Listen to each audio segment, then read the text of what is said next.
Oh, guys, we're only gonna be ranking the movies, not the TV shows. So the TV shows will take a backseat here. We'll go ranking all the movies. I think there's a Star Wars Resistance. All the movies, holiday specials not included. Well, that's why I said it's gonna be movies because it could rank the shows as well. But I'm only gonna rank the movies because I was looking for one that was updated with the Rise of Skywalker, tier list with that movie as well. So we're going. No, we're going for the original trilogy first. First movie, they have Return of the Jedi, Solo.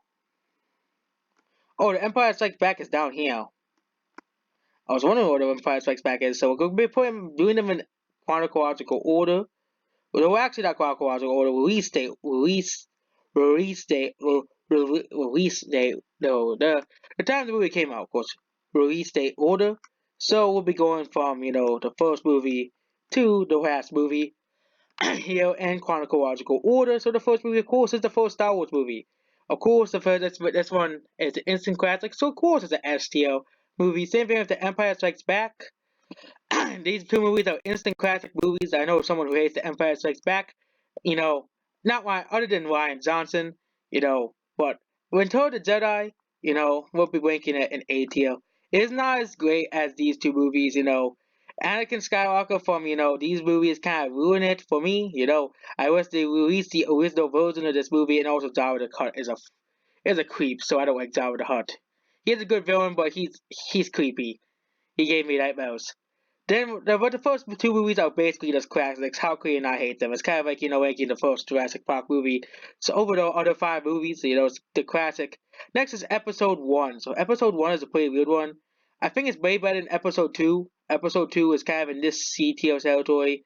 Episode One does have the best fight scene in all of Star Wars. The Duel of Fates. It does have the best that scene. It's the best fight scene because it has that music in the movie. Episode One is B tier. Jar Jar Binks, details or the holiday special tells. The holiday special is an F tier. That's why there's no F tier because that's what the holiday special is. Next is episode. Oh, this is episode three. That episode. Episode two is just boring. It's just filler. That's all episode two really is. Episode two is just not that great. It's just filler. It's really nothing special. Episode three is it's a very climatic finale to the prequels. Easily the best in the prequels. It does have the epic scene. It has a lot of the best Star Wars memes. The high ground. Of course. We have the Palpatine. It has made a twist that Palpatine was the villain the whole time. Because everybody knew he was gonna be the villain. Because how Darth Vader became Darth Vader. The famous new scene as well. A lot of famous meme scenes from this movie. Next is The Force Awakens, the only good movie in the sequel trilogy is going here. It's kind of like the prequels, This is like okay tier. This is like bad to awful tier, okay? In fact, the man, it's an okay tier. This is the good tier. This is the okay tier. This is the bad. This is the god awful. No, no, no, no tier, okay? One of the only two good movies made by Disney Star Wars are them being Rogue One. You know, Force Awakens actually had a good premise. They actually had decent characters. But I think the whole thing they were planning to was develop the characters throughout the trilogy. So Force Awakens is actually a good standalone movie. Actually, the Rogue One as well doesn't need a sequel or a prequel. It's a prequel to Episode One. It's pretty cool. It has some the characters actually are pretty decent. Some people say, "Oh my God, so it's a terrible character." No, she's not a terrible character. She's at least better than this character, Way. And then we're going to the worst Star Wars movies. The Last Jedi. Oh yeah, this movie. I don't have to explain. Do I have to explain why this movie sucks? I always explain this like 8,000 times that The Last Jedi is a terrible movie. 8,000 times. I'll probably put the review for The Last Jedi around this point if you want to see why I hate the movie. Solo.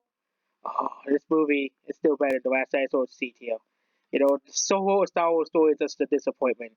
We get a movie about Solo's origin, and it's just a bunch of like bull crap. It's not really anything good. It doesn't need this movie just doesn't need to exist. Unlike Rogue One, this movie doesn't need to exist. So then we have the Rise of Poopwalker.